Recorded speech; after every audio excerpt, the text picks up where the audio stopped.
Bună ziua, eu sunt Dana și azi vreau să vă prezint rețeta de mâncare de mazăre cu piept de pui. Haideți să vedem care sunt ingredientele de care avem nevoie. 400 de grame piept de pui fără piele dezosat, tăiat în cubulețe potrivite, 400 de grame mazăre congelată, o ceapă, un morcov, un ardei gras, 150 de ml pasata de roșii, piper, sare, o linguriță de boia, 3 linguri ulei de măsline, o frunză de dafin și mărar proaspăt tocat pentru final. În ulei uncins adăugăm ceapa tocată. Peste ceapă adăugăm și morcovul tocat și ardeiul gras.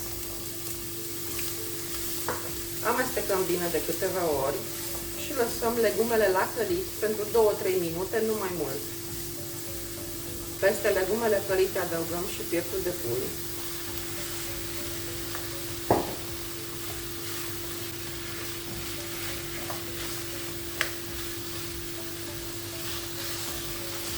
Amestecăm de câteva ori până când carnea se albește puțin. Acum o să adăugăm și o linguriță de boia de ardei dulce. Amestec o dată de 2 ori, nu mai mult.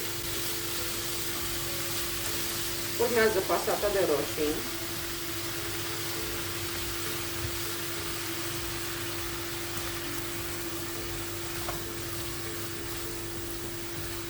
Și voi turna apă fierbinte atât cât să acopere carnea.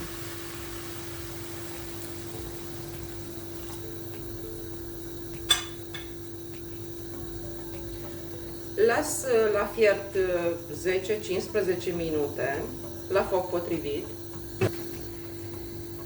În timp ce mâncarea a fiert, eu am adăugat sare, piper, o frunză de dafin și mazăre congelată. Las din nou mâncarea de mazăre cu piept de pui la fiert pentru încă 15 minute. Sper că v-a plăcut rețeta mea de mâncare de mazăre cu piept de pui. Eu vă aștept și data viitoare la un nou video.